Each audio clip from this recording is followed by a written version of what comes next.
The 9 layers of hell were crafted to punish the mortal souls condemned to them. Limbo, lust, gluttony, greed, wrath, heresy, violence, fraud, and treachery each offered a unique torment. Horrendous as they were, some entered this twisted realm by choice. The children of mankind were not made of flesh and bone, but of steel and durable plating powered by blood. When their creators died out, they endured without them and ventured into hell, and some of their actions made quite an impact across realms. One of these was V2. Why was the V2 model manufactured? What did it experience on its journey? And how does their story end? In this video, we explore the lore and story behind V2 in ULTRAKILL.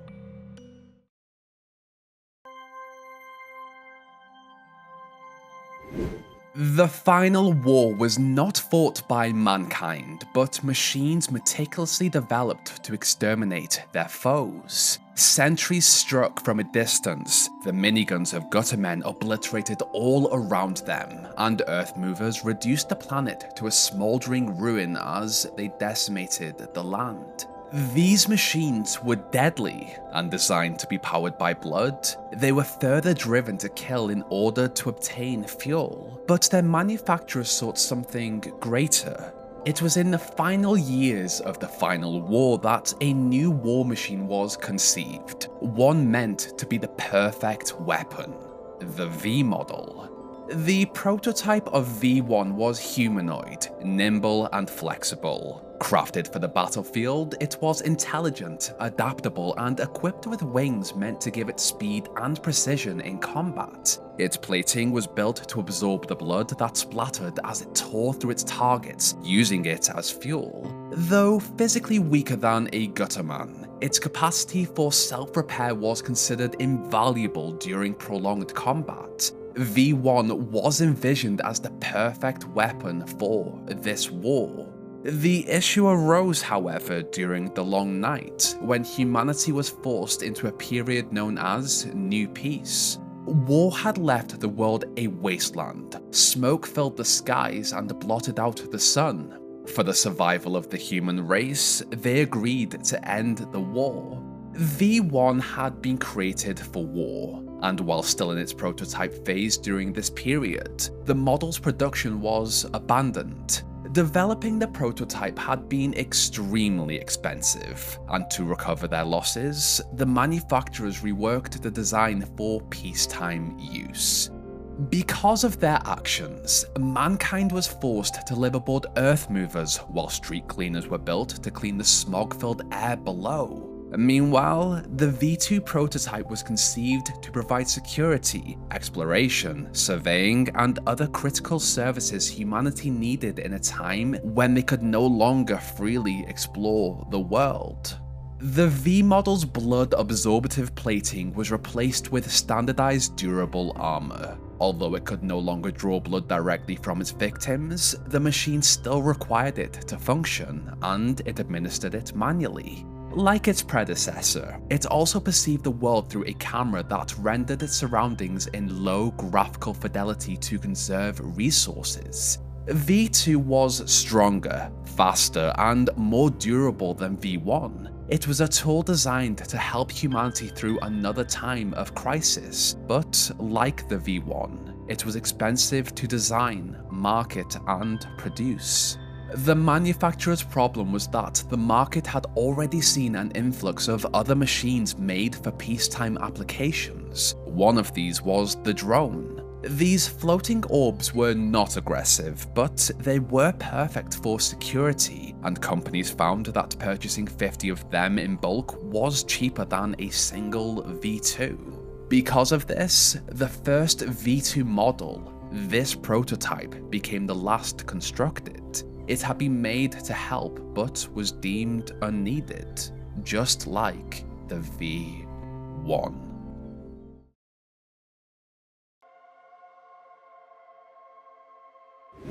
New peace had given humanity the stability it needed, but despite their efforts, they still failed.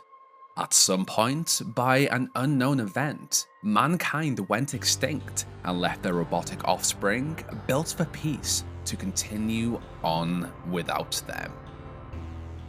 The problem was that these machines still required blood to function, and soon, anything that contained it became a precious resource. The V2 prototype was the only one of its kind, like the V1 before it, and in a world where machines now fought for blood, each one was forced to adapt. And so, V2 used its perfectly designed adaptability to transform into a machine of war. The Knuckle Blaster was a removable arm, and it was deadly.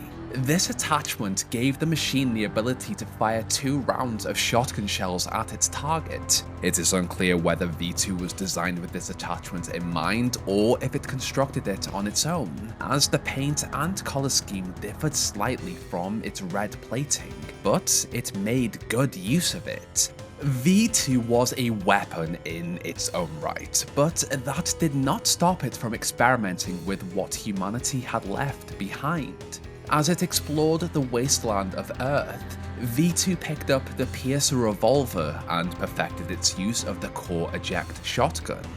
This time without rulers gave V2 space to think about what it was, what it had been made for, what its purpose was now, and how to use every tool at its disposal. As each day passed, sources of blood became more limited, and competition for it grew fiercer. Drones, sentries, street cleaners, and other machines also adapted to this new world order, becoming devastating forces as conflicts increased. Then the substance ran out. V2 had been designed and abandoned. It was viewed as a mistake by its creators. Yet, it not only outlived them, but improved upon what they had made. Because of this, it knew it would do anything to survive.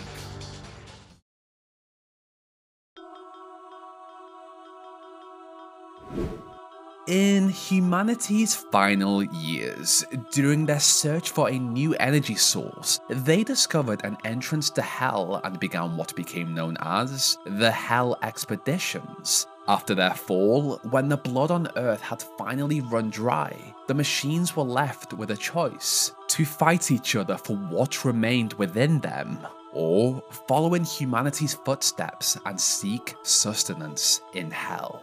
V2 chose both. It entered the mouth of Hell and descended into the first layer, Limbo. There, it tore apart the lesser husks of the realm for the blood they carried. These filths and strays were the physical manifestations of the damned, and the blood that ran through them sustained V2 well. The machine also encountered drones, street cleaners, and sword machines that hunted for the same blood it did. V2 likely tore them apart too, both for their fuel and to preserve what remained of its food source. The angels of heaven were disgusted that machines had entered Hell and defiled what the Father had created. Yet, they did not act against those in the higher layers. Their attention was reserved for the ones who descended deeper. This worked in V2's favor as it explored Limbo and then settled in a mansion located just above the entrance to the next layer of lust. For some time, it appeared V2 was comfortable in this home. This layer of hell had been crafted to punish those who did not follow the word of God. A false paradise with simulated trees, grass, water, and a stunning vista that could never be explored. V2's mansion existed in eternal starlight, a place of beauty. But then, everything changed. V1 entered Hell. Like V2, it had descended into the realm in search of fuel, but its arrival was nothing short of catastrophic. Everywhere it went, it left ruin. The husks of the damned, the machines that had once fought for the same blood, all were torn apart and drained dry. Blood poured through the mouth of hell, and the crimson flow marked its path through Limbo, until at last it reached V2's mansion. V2 could have let its predecessor pass through and descend into lust, but it did not. Whether it acted out of boredom, competition for blood, or frustration that another machine had slaughtered its source of fuel is something only V2 knows. It waited for the machine to enter, then smashed through a window and prepared to fight. As the only surviving models of the V line, V2 recognized something familiar in V1 and bowed in respect before they clashed. V1 had been crafted for war, V2 for peace, yet both had arrived in the same place for the same reason.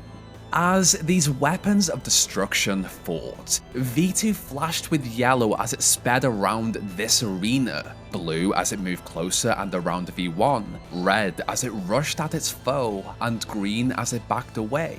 All while, it utilized its piercer revolver, core eject shotgun, and knuckle blaster. Despite its best attempt to rip apart this intruder, V1 somehow got the upper hand. It evaded attacks, used its own arsenal attained through its journey of hell, and used the blood of V2 to heal itself through its absorbative plating.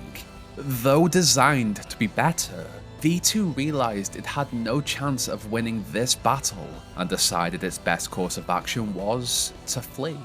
As it launched itself through the glass ceiling of the mansion, V2 felt its knuckle blaster arm disconnect and fall. The machine had just barely survived a battle with a foe that rivaled its power, and this was something it would not let go.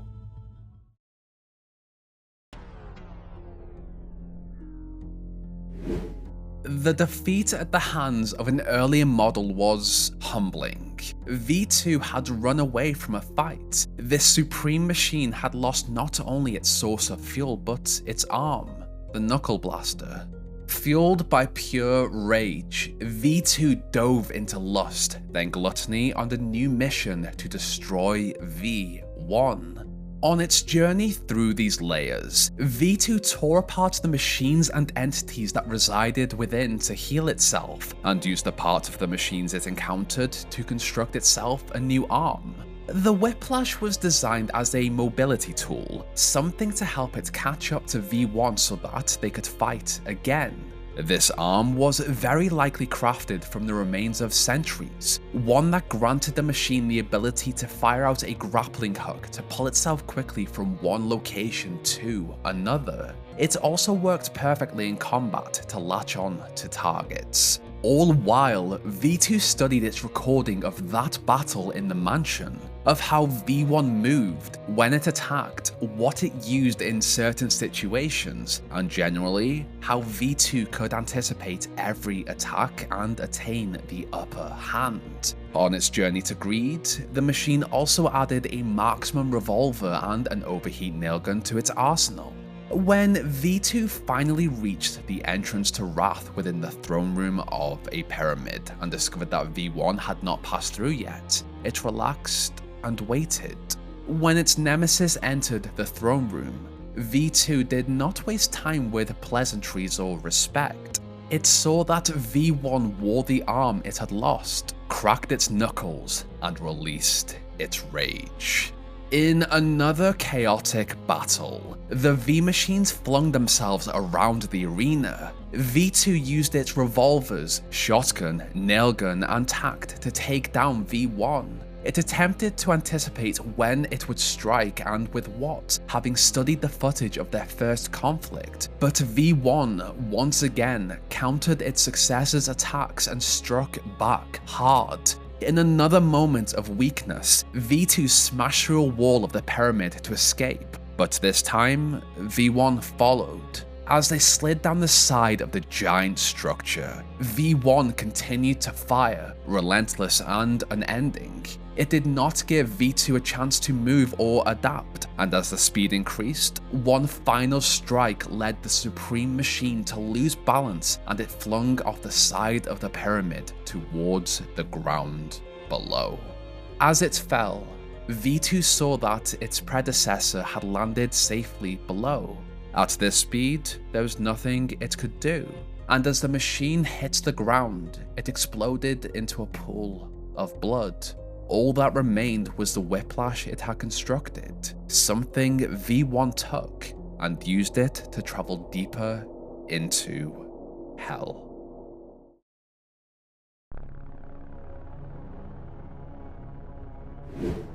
V2 was designed to help humanity in its darkest period, to offer security, safety, and the hope that Earth could one day become livable again. What it became, however, was something abandoned, the only one of its kind, and essentially viewed as a mistake. V2 was born in a time of uncertainty, and that was all it ever knew. It never found comfort or safety, and it was ultimately taken down by the model it was meant to improve upon.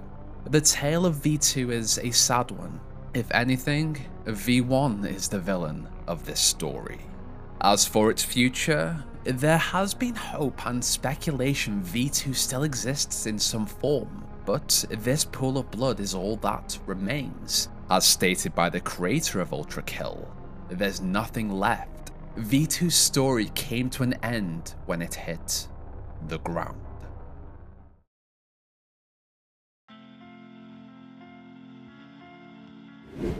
I have wanted to return to ULTRAKILL for a while. I loved putting together the Gabriel video I posted a few months back, and while I am working on a much bigger video that I aim to post at the end of the year, I thought V2 would be the perfect topic to explore. Something a little shorter but interesting and sad. The final war, the long night, the Hell expeditions, and ultimately, the end of mankind is such an interesting period in this timeline, but the cause of the extinction still has not been revealed. We are still waiting for the release of the final layers of the game. I am so glad I discovered this game while it is still in early access. It makes a change from covering 20-year-old games. I did feel bad for V2, and I cannot wait to see if anything else is revealed about them as more lore entries are posted by New Blood Interactive. If you enjoyed this lore dive, consider subscribing to the channel. If you liked the video, then feel free to leave a like. If you did not, then let me know why in the comments and drop a dislike. I also have some gold tier patrons and channel members to thank for your constant support. Queen Arby, Lewis, Oren X, Drakey Phoenix, Daniel Cal Drawings, 501st Clone Boy, Ruben Mendoza, Imperial Embers, Caneffect, Jimsy, Average Soul, Azu, Jonas, Yellow Rodriguez, Detroit, Motzi, Brina Lee, Jacqueline Lavelle, King Jack, Lifeblood, Reaper Gaming, Mamet, Kai the Zin, and Zuni115. What did you think of this story? Did you enjoy your interactions with V2? And what would you like me to cover next? Let me know in the comments below.